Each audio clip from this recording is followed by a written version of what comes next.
건조한 지역에서 자라나는 나무들은 생존을 위해서 수맥을 찾아서 뿌리를 깊이 박습니다. 그래서 레드우드 같은 그런 고급 나무들, 이런 나무들은 저 캘리포니아나 그런 지역에서 자랍니다.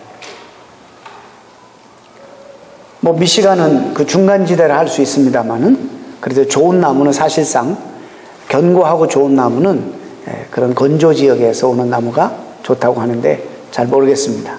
그런지. 아무튼 이것은 신앙생활에도 잘 적용이 되는 그런 원리입니다. 하나님의 은혜의 말씀, 하나님의 은혜 그리고 말씀 깊이 뿌리를 내리고 신앙생활을 해야지 견고히 서서 크고 작은 그런 도전과 어려움 속에서 신앙이 흔들리지 않습니다. 그런데 신앙생활하는데 너무 나태하고 너무 하나님의 축복에 익숙해져서 하나님 앞에 헌신도 또 그냥 문화생활처럼 하는 사람들은 조금만 어려움이 와도 뿌리가 깊지 않기 때문에 그냥 쓰러지고 꺾이고 이렇습니다. 그래서 신앙생활 하면서 우리가 경험하는 바가 무엇이냐면, 전도하기가 제일 힘든 사람이 교회 좀 다니면서 나름대로 교회 생활에 대한 그런 경험이 있는 사람들이 실망하고 나가면 굉장히 다시 돌아오기가 힘듭니다. 정녕 주님을 만난 적도 없으면서 그냥 이 겉모습만 보고 부족한 모습들만 보고 조그만한 그런 어떤 저항을 받게 되면 낙심해서 그냥 자빠지는 거예요. 그래서 다시 일어서지 못하는 사람들이 많은 것을 보게 됩니다.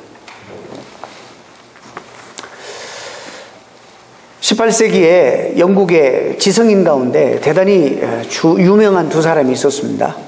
이 사람은 기독교 문화 속에서 태어나서 기독교 가정 속에서 자라고 미션 스쿨을 다니고 그리고 신앙생활이 아주 자유스러웠던 그런 18세기에 태어나서 많은 사람들 가운데 두각이 뛰어나게 참 인정받던 지성인입니다. 근데 신앙생활 하면서 이 사람들은 합리적이기 때문에 뭐든지 그냥 무조건 믿습니다 이렇게 안 합니다. 신앙생활 하다가 어느 날 회의가 둘이 생겼습니다. 아마 어쩌면 그러니까 주님을 만난 적이 없기 때문에 이런 생각을 하는 겁니다. 아마 어쩌면 우리 모두가 다 어떤 사상의 집단 체면이 걸려 있을 수도 있다. 아마 어쩌면 이 모든 사람들이 이 기독교의 가르침에 집단 체면당하고 다 지금 속아서 이렇게 그 사상에 속아서 이렇게 신앙생활을 할 수 있을 수도 있다. 이런 생각을 하게 되었습니다. 그래서 둘이 앉아서 진지하게 우리가 그러면 기독교의 사상, 가르침 가운데 가장 기둥이 되는 것이 뭐냐? 그들이 정리를 해보니까 그러니까 신앙생활을 했던 사람이고 성경을 아는 사람이에요. 예수 그리스도의 부활 사건이다. 그리스도의 부활 사건이고 둘째는 사도 바울의 회심 사건이다. 왜냐하면 사도 바울이 신약에 13권이나 썼기 때문에 예수 그리스도의 복음서와 사도 바울을 합하면 그게 신약 아닙니까? 그렇기 때문에 이 두 가지를 우리가 철저하게 역사성을 부인하고 허구성을 증명해버리면 기독교는 완전히 무너질 것이다. 이렇게 생각하고 둘이 작정을 하고 책을 연구를 하기 시작합니다. 그 사람의 이름은 로드 리틀턴이라는 사람하고 그 다음에 길버트 웨스트라는 사람이, 이 두 사람이 이제 연구를 시작합니다. 목적은 뭐냐? 이미 정해놨습니다. 그리스도의 부활을 그 역사성과 허구성을 증명하는 거예요. 역사성을 부인하고 이것이 허구라는 이 허구성을 증명하는 거예요. 또 리틀턴은 사도 바울,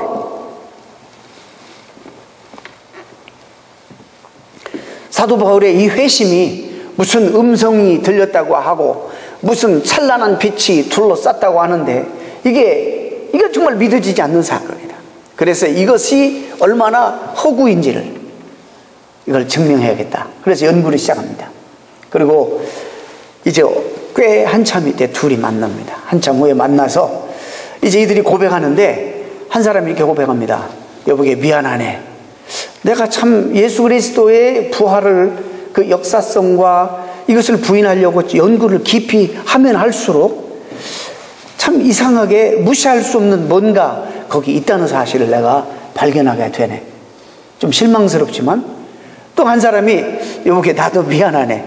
사도 바울의 컨버전, 이 회심 사건을 계속 연구하는 가운데 한 사람이 그렇게 그리스도에 대해서, 교회에 대해서 그렇게 증오하고 그런 감정을 가지고 교회를 잔멸하고 잔해하려고 했던 사람이 어떻게 그렇게 주를 위해서 평생 그의 삶을 온전히 헌신하며 그렇게 반대적인 삶을 살 수가 있었을까?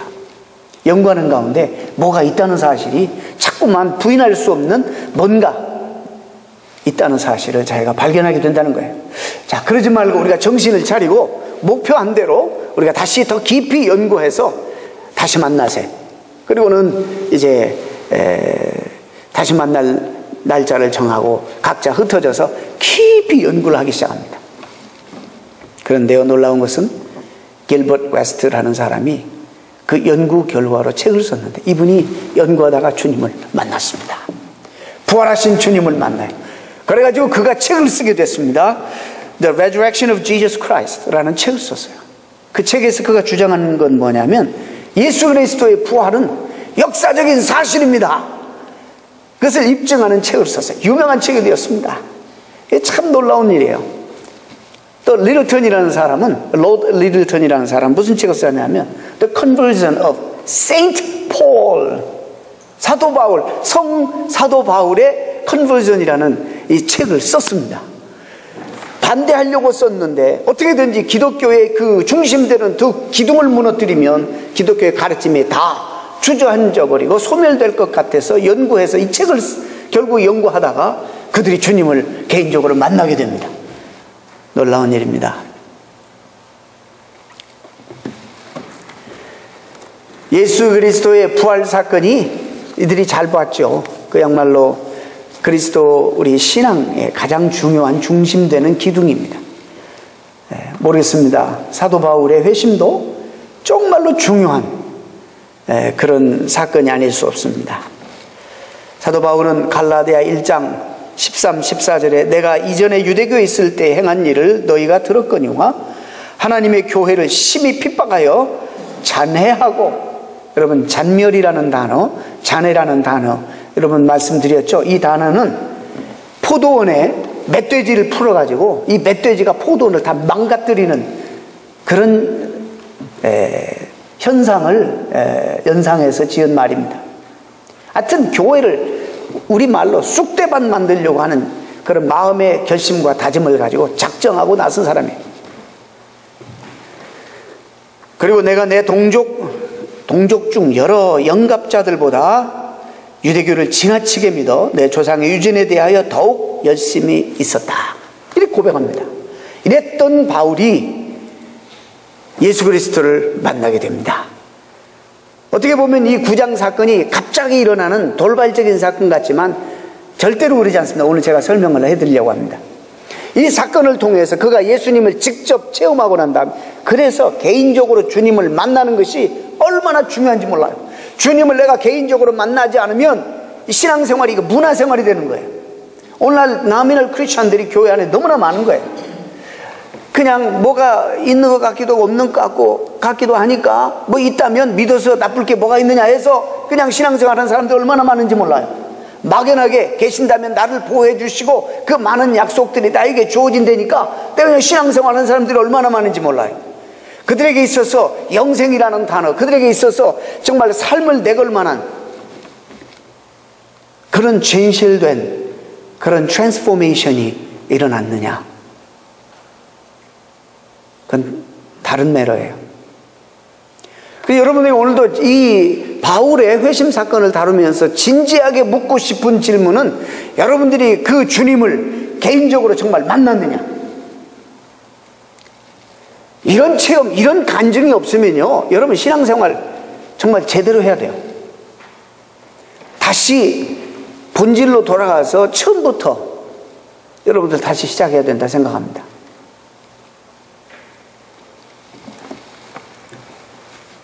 그가 주님을 만나고 그 순간부터 유대교를 믿었을 때 가졌던 다른 영갑자들보다는 훨씬 더 열심을 내고 조상의 유전에 대해서 훨씬 더 성실하게 열심을 내었던 그가 그 열정과 에너지를 이제 주님 나라를 위해서 방향을 바꾼 거예요. Redirect. 어떤 면에서 철저한 자기중심적인 삶, 이 세상의 성공 신화를 위해서 유대교 안에서 그 당시에 존경도 받고 소셜 스테이터스도 높고 많은 사람들이 인정하는 그런 삶을 위해서 지고는 못 사는 사람이에요. 이 사람이 그런 삶을 위해서 평생 열심히 에너지를 투자해서 열정을 가지고 성실하게 살았는데 주님을 만나고 관점의 변화가 생겼습니다. 주님을 만나고 가치관의 변화가 생겼습니다. 우리가 예수 믿고 한두 가지 변한, 이것은 진짜 컨버전이 아니에요. 사실 어떤 면에서 컨버전을 이해할 때는 행동 변화보다도 우리의 관점의 변화가 강조돼야 될 것입니다. 세상을 향하던 나의 생각이 변화를 받아 이제 하나님을 향하게 되고, 나만을 위해 살던 삶이 이제는 주님을 위해 살게 되고, 그 나라를 위해 살게 되고, 그리고 그분이 원하시는 이웃들을 위해서 우리의 마음을 열어 살게 되는 이런 관점의 변화, 이것을 우주관의 변화라고도 말할 수 있습니다. 그렇게 되면 가치관도 변하고 삶의 모습도 달라지게 되어 있는 것입니다. 주님께서는 선지자 아나니아에게 나타나서 말씀하십니다. 오늘 본문 15, 16절에 가라! 이 사람은 내 이름을 이방인과 임금들과 이스라엘 자손들 앞에 전하기 위하여 택한 나의 그릇이라. 그가 내 이름을 위하여 해를 얼마나 받아야 할 것을 내가 그에게 보이리라. 여러분, 이미 성령께서는 오순절 이후로 교회 많은 믿는 자들에게 충만히 부어졌습니다. 하나님의 영이 부어져서 계속적으로 그들을 통해서 복음이 확산되고, 사마리아뿐만 아니라 이제 많은 유대 예루살렘뿐만 아니라 사마리아까지도 복음이 전파되는, 이제는 이 상황 속에서 하나님이 예비하신 일꾼 하나를 하나님이 지금 부르시기 위해서, 이방 선교를 위해서 이 사건을 하나님께서 일으키시는 겁니다. 그 성령님이 이제 사도 바울에게 임하여서 그를 부르시는, 한때 박해자의 선두주자였던 사울에게 성령이 충만히 임함으로 이제는 능력 있는 복음 전도자로, 교회의 가장 유력하고 강력한 리더로, 또 한편으로 신학자로 그렇게 하나님 변화시키십니다. 얼마 전까지만 해도 교회를 잔멸하기 위해서 날뛰고, 그래서 성도들이 가장 두려워하고 멀리했던, 경계했던 이 사람이 이제는 교회를 잔멸하는 것이 아니라 가장 누구보다도 교회를 세우는 사람, 누구보다도 사람들이 필요로 하는 사람이 되어서 변화되어 나타난 것입니다. 이야, 여러분, 이것이 진짜 변화입니다. 그래서 오늘 우리는 사도 바울의 이 회심 사건을 통해서 정말 우리를 돌아볼 줄 아는 그런 은혜가 우리에게 있어야 합니다. 한때 교회를 잔멸하려고 했던 사람입니다. 그런데 그는 주님을 만나고 너무나 큰 충격을 받고 너무나 큰 충격을 받은 거예요. 자기가 지금까지 주님 없이 어떻게 살아왔는지, 여기에 대한 말로 다 할 수 없는 충격, 이 충격 때문에 여러분 본문에 보면 사흘 동안 밥을 먹을 수가 없었어요. 잠을 제대로 잘 수가 없었어요. 그 죄책감에 시달리면서 오늘 본문에 보면 그가 기도하고 있었다 그랬어요. 아나니아에게 기도하고 있다고 그래요. 그가 기도를 모르는 사람이 아니에요. 유대교에서 태어나서 유대교에서 자랐기 때문에 나름대로 기도한 사람입니다. 그러나 지금 하나님 앞에 엎드려 기도한 이 기도는 과거에 했던 기도하고는 다른 겁니다. 그냥 형식적으로 드리는 기도가 아닙니다. 자기의 중심을 완전히 드러내고 심장을 완전히 하나님 앞에 드러내면서 드리는 정말 그런 간절한 정직한 기도였습니다. 하나님, 내가 한다고 해왔는 나름대로 최선을 다해서 이거 옳다고 신념을 가지고 살아왔는데 이게 뭡니까 하나님? 주님 없었던 삶이 이런 거였군요. 하나님, 딸을 용서해 주십시오.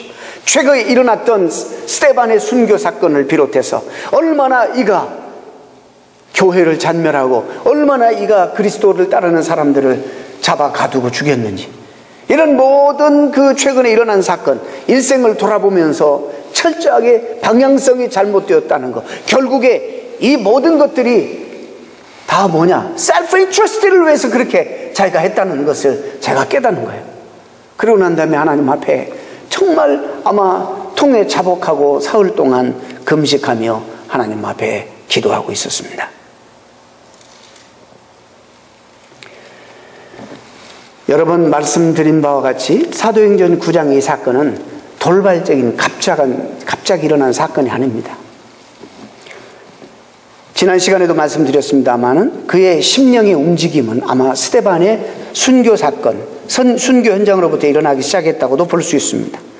스데반의 삶과 그의 믿음의 증거, 그가 6장 8장에 보면 스데반을 은혜와 권능이 충만하여 그랬습니다. 그 스데반에게 있는 하나님의 은혜와 권능이 죽음 현장 속에서 드러나게 된 거예요. 나타나게 된 거예요. 사도 바울이 그것을 봤어요. 엄밀한 의미에서 양심적으로 말하면 이 사람이 죽을 죄를 진 사람이 아니에요. 자기들이 만들어 놓은 신념 때문에 그냥 이 사람은 죽는 거예요. 무슨 죽을 죄입니까? 근데 이 사람을 잡아다가 죽이는데 이 사람이 죽이는 것은 합리적인 합법적인 죄가 있어서 죽이는 것이 아니라 오기가 나서 잘못된 신념 때문에, 그 다음에 그들에게 일어나는 그런 앵거의 프로블em, 이 화를 그들이 참지 못해서 돌발적으로 돌을 들어서 죽이는 거예요. 죽어가는 그 상황 속에서도 스데반은 그냥 겨우 살려주세요 이러진 않아요. 겨우 비참하게 죽어가는 것이 아니라 장엄하게, 정말 노블하게, 정말 거룩하게 하나님의 은혜와 권능을 드러내면서 그가 죽습니다. 자기에게 분명히 악을 행하는 그들을 향해서 악으로 갚지 아니하고 선으로 되갚아주는 스데반의 이 모습 속에서 놀라운 사랑의 능력을 그가 봅니다. 이게 뭘까? 이게 뭐야 도대체? 그 분위기 속에서 유대교 안에서 자기 위치 때문에 정말 어쩔 수 없는 그런 걸음을 걷고 마땅히 여길 수밖에 없는 그런 상황이지만 그 마음에는 벌써 번민이 시작되는 거예요. 하나님이 성령으로 그 마음을 움직이기 시작하는 거예요. 그 귀에 계속 들리는 소리가, 하나님 소리를 질러 죄를 저들에게 돌리지 마옵소서. 저들의 죄를 용서해 달라고 스데반이 마지막 죽어가면서 순간에 기도하는 그 기도 소리가 계속 사울의 마음속에 들려오는 것입니다. C.S. 루이스가 말한 것처럼 뭔가 보이지 않는 어떤 세력이, 보이지 않는 어떤 힘이 그를 지금 붙잡아 끌고 있는 것을 느끼는 겁니다. 여러분, 오늘 본문에는 안 나옵니다. 그러나 사도 바울이 26장 14절에 아그리빠 왕 앞에서 바로 이때 경험한 경험을 간증하는데, 여러분, 그가 들은 소리가 사울아 사울아 내가 어찌하여 나를 핍박하느냐, 그 소리만 듣지 않았어요. 무슨 소리를 들었느냐? 그때 이렇게 말합니다. 히브리 방언으로 하나님이 그러셨어요. 사울아 사울아 내가 어찌하여 나를 핍박하느냐, 가시채를 뒷발질하기가 내게 고생이라. 너 왜 이렇게 고생하냐 이 말이에요. 가시채라는 건 뭐냐면, 제가 또 설명합니다. 가시채는 이런 그 큰 일자로 된 그런 나무에다가 가시를, 송판이나 뭐 이런 나무에 가시를 많이 박아요. 가시채예요 그게. 보세요. 어린아이가 태어나서 이제는 걸음마를 시작하게 됩니다. 걸음마를 시작하는데 비틀비틀 하면서 끼우퉁하면서 걸음마를 합니다. 근데 엄마가 이제 걷기를 걸으니까 얼마나 기분 좋아요. 근데 이 아이가 자기가 방향 조절 못해요. 몸이 움직이는 대로 발을 가고 이러지 않습니까? 처음에 모르시나? 모른 척하고 있어요. 그러면 엄마가 얼른 가서 위험한 곳에 못 가도록 이렇게 막아서요. 그러면 계단이나 층계 같은데 이렇게 막았으면 이 아이는 뭐가 뭔지 모르고 뭐가 가다가 뭐가 있으니까 또 이쪽으로 옆으로 가. 술 먹은 사람처럼 비틀비틀 하면서 간단 말이죠. 이쪽에 뜨거운 거 있으면 얼른 가서 또 그리 못 가게 해. 걷게는 허락하지만, 그러나 부모가 의도한 대로 이 아이는 몰아가는 거예요. 무슨 얘기인지 아시겠어요? 하나님이 선택받은 하나님의 백성들에게 가시채를 두어서 하나님이 의도하시는 바, 결국에 하나님의 부름에 응답하지 않을 수 없도록 우리를 몰아가시는 거예요. 그런데 이 바울은 자기가 강한 사람이에요. 자기가 강해가지고 자기 뜻대로 안 되면 뒷발질한단 말이죠. 뒷발질. 그러면 어떻게 되는 거예요? 가시 찔리는 거예요. 가시 찔리는 거예요. 여러분, 성격 강한 사람들 팔자 사납다고 그러잖아요. 그런 말 해요, 안 해요? 팔자 사납다. 자기 성질이 못 얘기해서 가시 치니까 하나님이 인도에 가는데 하나님의 선택받은 백성을 하나님께서 구원의 길로 인도에 가고 계시는데 자기 뜻대로 안 된다. 뒷발질하는 거예요.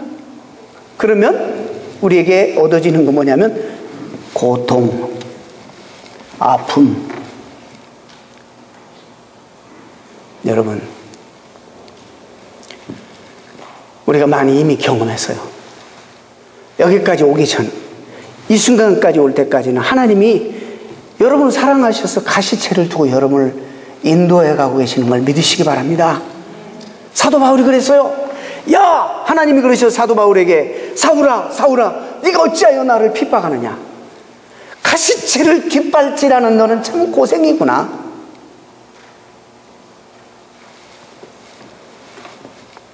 하나님이 이기시겠어요? 여러분이 이기겠어요? 안 됩니다. 하나님이 여러분보다 비교할 수 없을 정도로 말도 못하게 전능하신 하나님이기 때문에 여러분을 결국에 구원하실 거예요. 여러분의 삶을 결국에 하나님 뜻대로 인도하실 거예요. 그러니까 뒷발질하지 말고 순종하시란 말이에요. 괜히 어져 터지고 찔리고 아프고 고통받고 이러지 말고 순종하시라는 거예요. 사도 바울에게 주님이 그런 말씀하셨어요. 잘난 척 하지 말아라. 이 말씀을 종합해 볼 때 그 보이지 않았던 하나님, 그 어떤 세력이 하나님이셨어요. 우리 주님이셨어요.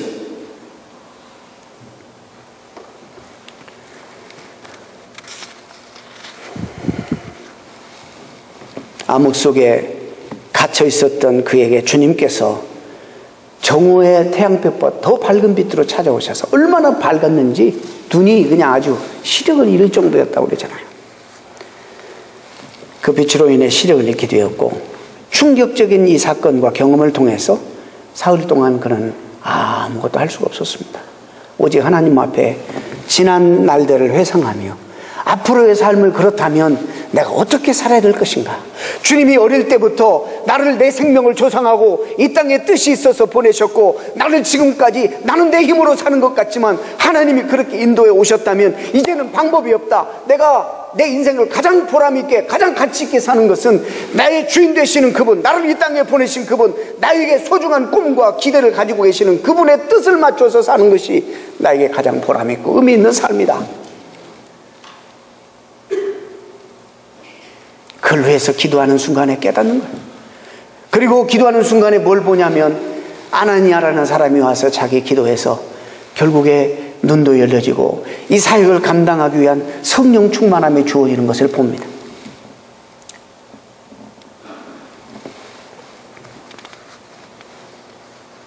아나니아에게 가라. 주님, 이 사람에 대해서 내가 여러 사람에게 들었습니다. 그가 예루살렘에서 주의 성도에게 적지 않은 해를 끼쳤다 하고, 여기도요 대제사장에게 예수 믿는 사람을 잡을 수 있는 고난을 들고 왔다고 합니다. 주님이 가라. 내가 오래전부터 준비한, 이방선교를 준비한 내 그릇이다. 그가 주의 복음을 이제는 많은 이방인들과 임금들과 이스라엘에게 전할 것이다. 그리고 내가 그에게 얼마나 내 이름을 위하여 해를 많이 받게 될 것을 말할 것이다. 가라. 아나니아는 하나님 말씀에 순종하고 가서 그대로 하나님 말씀을 전하고 안수해 주니까 비늘이 떨어지고 성령 충만이 그에게도 임하고, 그리고 하나님의 사람으로 그를 다시 세웁니다. 근데 재밌는 것은요, 아나니아가 기도하고 두려워서 못 가지 않으려고 했던 사람에게 기도하면서 뭐라고 부르는지 아세요? 형제 사울아, 이렇게 불러요. 벌써 하나님의 뜻을 봤어요. 신앙생활이 이렇게 돼야 되는 거예요. 이런 식으로 형제 사울아. 두려워했던, 그래서 가기를 꺼려했던 그 사람을 위해서 당장 형제라 부르는 이 아나니아의 영적 그런 통찰력을 우리가 보실 수 있기를 바랍니다. 주님 만나고 삶이 단순히 어떤 삶에서 단순히 한두 가지가 고쳐지는 것도 그 중요합니다. 뭐 예수 믿고 술을 끊었다, 담배를 끊었다, 노름을 하지 않는다, 무슨 습관을 버렸다, 참 중요하지만은 그런 것들은요, 사실 세부적인 것입니다. 그래서 술을 안 끊어도 좋아. 담배를 아직 안 끊어도 좋아. 나중에 그거 별로 재미가 없게 되니까 나중에 알아서 끊어져. 그리고 도박은 좀 그러네. 그거 끊어야 돼. 우선 그런 거는 술, 담배가 여러분들의 큰 고민이니까 그거 해도 좋아. 여러분, 주님 만나서 관점의 변화가 생겨야 돼요. 세상을 보는 시각이 달라져야 돼요. 사람들을 보는 시각이 달라져야 돼요. 철저하게 내 중심적인 삶에서 이제는 하나님 나라가 여기 들어와야 돼요.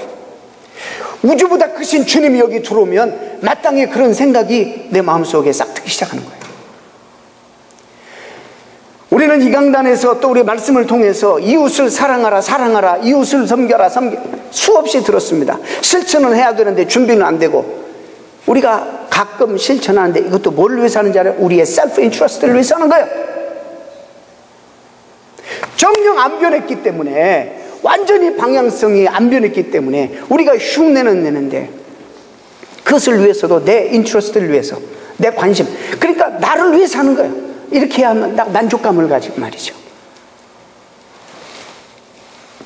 왜 그런지 아세요? 제가 말씀드려요. 내가 너에게 어떻게 했는데 너는 나에게 이럴 수 있어. 우리 그러죠? 있을 수 없습니다. 우리 남에게 이렇게 하는 게 투자하는 겁니까? 주님 사랑을 그대로 전하는 것이 아니라 그 사람에게 뭔가 얻어내려고 하는 겁니까?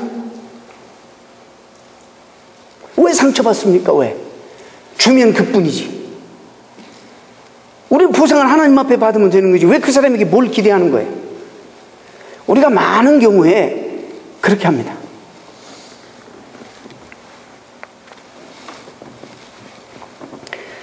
오늘 본문에 보면 다메섹 도상에서 주님 만난 사울은 유대교 집단과 이제 결별을 선언합니다. 이제 주님의 의를 쫓아 일평생 의로운 그리스도인으로서 살면서 의롭게 살려고 노력하는 그리스도인들과 함께 이제 동행자가 됩니다. 그 길을 걷는데요, 시시각각 너무나 많은 숱한 도전과 모험과 위험과 박해와 고난을 그는 직면해야 했습니다. 그러나 그는 자신의 호흡이 멎는 그 순간까지 결단코 그 길을 포기하지 않고 그 방향성을 포기하지 않았습니다. 우리는 오늘 사울의 이 헌신된 삶을 통해서, 우리도 다 주님을 만났다고 하는 사람들인데 이 헌신된 삶을 통해서 우리 자신을 한번 돌아볼 수 있기를 바랍니다. 우리의 각자의 삶은 어떤지. 이 시대의 철학이 뭡니까? 이기적이고 자기 중심적인 철학입니다. Give me what is mine. 내 건 나에게 다 줘. I need it. I deserve it. 나 그거 필요해. 그리고 나는 그거 받을 자격이 있어. 나는 인권이나 내가 존중받을 권리나 충분히 있습니다. 근데 이 시대가 그것이 너무 지나쳐가지고 이제 내가 하나님보다도 더 높은, 하나님보다 더 소중한 존재가 되어버린 이 시대에 우리가 살아가고 있습니다. 그러지 않습니까? 철저하게 우리가 선한 일을 한다고 해도 그건 다 어디서부터 오느냐? 셀프 인트러스트에서 오는 거예요. 많은 경우에. 사도 바울은 주님 만나 그의 부르심을 받고 주님께 쓰임받는 게, 주님께 도구로 쓰임받는 것만큼 나를 이 땅에 보내신 그 주님, 나를 있게 하시고 내 생명을 지금까지 보존하시고 앞으로도 나와 함께 동행하시고 나에게 함께 힘이 되주실 그 주님을 위해 사는 것만큼 이 세상에 큰 보람과 가치가 없다는 것을 알았기에, 그것만큼 영광스러운 삶이 없다는 걸 알았기에 그는 그 길을 포기하지 않고 걸었습니다. 우주보다 크신 그분이 나를 위해서 희생됐는데 내가 하나님 앞에 드리는 것은 내가 무슨 희생이냐 말이죠. 리빙스턴이 말한 것처럼 우리가 하나님 앞에 헌신하는 것은, 하나님 앞에서는 우리 그리스도인은 적어도 희생이라는 말을 써서는 안 된다 그랬어요. 사도 바울은 호흡이 멎는 그 순간까지 간제와 같이 그 삶을 그냥 다 하나님 앞에 드렸는데 그 동일한 주님 우리도 만났습니다. 그를 만나셨던 주님, 우리가 말해 우리도 그분을 만났다고 합니다. 그런데 그분은 그렇게 살아가는데 우리는 하나님이 우리를 필요로 하고 교회가 우리를 필요로 하는데도 불구하고 우리는 거침없이 NO! 이렇게 말해버리고 불평하는 우리는 도대체 어떻게 이해를 해야 되는 건가? 우리가 다 같이 사도 바울처럼 살 수는 없어요. 어차피 우리도 다메섹으로 가는 사람들이에요. 3절에 다메섹에 지금 갑니다. 많은 병력을 아마 거느리고 의기양양하게 살기가 등등하여 예수 믿는 사람을 잡아가두기 위해서 다메섹으로 가는 겁니다. 부모도 당당하게. 그러다가 주님 만나서 완전히 깨어져 버립니다. 그러고 난 다음에 다시 9절에 다메섹에 들어가는데, 하나님의 명령으로 들어가는데 어떻게 들어가는 줄 아세요? 자기 힘으로 못 들어가요. 누구에 의해서 끌려 들어가요. 앞이 안 보이니까. 자, 이제 주님 만나고 난 다음에 다메섹에 들어가는 목적이 달라졌어요. 내가 이제는 무엇을 위해서 살아야 할 것인가? 내가 이제는 과거처럼 살 수가 없다. 주님을 위해서 산다면 주께서 나에게 기대하시는 삶이 무엇인가? 이걸 내가 깨닫고 남은 생애라도 주님 앞에 헌신해야겠다. 주님 나에게 말씀해 주옵소서. 겸손한 마음으로 주님의 음성과 주님의 메시지를 듣기 위해서 다메섹으로 들어가는 거예요. 우리도 나름대로 다 다메섹을 향해서 가는 거예요. 성공 신화를 위해서 가든지, 우리 이기적인 그런 우리 중심적인 마음을 가지고 가든지, 우리가 지금 다 같이 아침에 일어나서 일찍 일어나서 아침 먹고 하루 종일 일터에서 일하고 저녁에 해 넘어가면 들어와서 잠자리 들고 열심히 삽니다. 그러나 여러분 잘 들으세요. 아무리 당당하고 자신만만하게 성실하게 산다고 하지만 여러분의 생명을 조성해서 이 땅에 뜻이 있으셔서 이 땅에 여러분의 생명을 보내시고 여러분에게 아직도 여러분을 포기하지 아니하시고 여러분을 통해서 이루시길 원하시는 하나님의 뜻과 경륜이 있다면 여러분이 한 모든 열심이, 여러분이 한 모든 당당함이 아무런 의미가 없다는 사실을 여러분 아시기 바랍니다. 그것을 저버리고 산다면 어느 날 여러분에게 큰 폭풍이 닥치면 뿌리채 다 뽑혀서 여러분이 일평생 동안 수고하고 애쓴 모든 것들이 다 넘어져 버리는 허탈한 허무한 삶을 살 수밖에 없습니다. 그렇기 때문에 이게 중요한 거예요. 우리는 물어야 돼요. 하나님 앞에 내가 누구입니까? 하나님, 당신이 누굽니까? 주님, 나를 향한 하나님 뜻이 무엇입니까? 어떤 방향을 위해서 무엇을 위해 살아야 합니까? 자녀? 결국에요 다 떠납니다. 결혼하면 다 떠나게 되어 있습니다. 목숨 걸지 마세요. 자녀는요 하나님 우리에게 관리하라고 맡겨주세요. 그 기간만 관리하고 다 가는 겁니다. 제 아버님이 93세신데 가끔 전화 오면 물론 정신도 오락가락도 하시지만은 좀 제가 목사인 제가 어색할 정서예요. 아버님 접니다. 할렐루야. 평상시는 오 그래? 이래야 되는데 그분들의 삶 속에 그분이 지금 나가서 축구를 하겠어요? 골프를 치시겠어요? 그분이 나가서 돈을 벌겠어요? 사업을 하겠어요? 뭘 하시겠어요? 이제는 하나님 앞에 보편적으로 갈 날이 누구보다도 앞서 있어요. 회상해 보실 때 내가 하나님 앞에 가서 남는 건 주님 앞에 드린 것밖에 없구나. 내가 주님과 연관해서 한 것밖에 삶에 남는 것이 없는데 하나님은 나에게 뭐 하다 왔느냐, 무슨 직장을 가지다 왔느냐, 학교는 어디 나왔느냐, 그런 거 물으시겠어요? 내가 너에게 맡겨주신 일을 네가 얼마나 충실히 감당하다 왔느냐, 내 인생을 통해서 나를 얼마나 드러내고 내 영광을 얼마나 드러내면서 살다 왔느냐라고 물으시고 그것밖에 남지 않을 터인데 우리는 아직도 젊기 때문에 천년만년 살 것처럼 생각하고 하고 싶은 것들이 너무나 많은 거예요. 좋아요. 주님이 원하시는 그런 삶의 모습이 무엇인가를 한번 생각해보고 여러분 남은 생에 진지하게 사시는 여러분 되셔서 주님 만나서 돌아섰다면 여러분 자리 바로 쓰세요. 자리 바로 쓰세요. 세상에 쓸 것인지 하나님 편에 쓸 것인지 바로 쓰세요. 쓰시고 비틀거려도 꺾여도 그 방향을 포기하지 말고 사도 바울을 생각하며 나를 부르신 그 영광스러운 주님을 생각하며 열심히 달려가시는 여러분 되시기를 축원드립니다. 기도하겠습니다. 하나님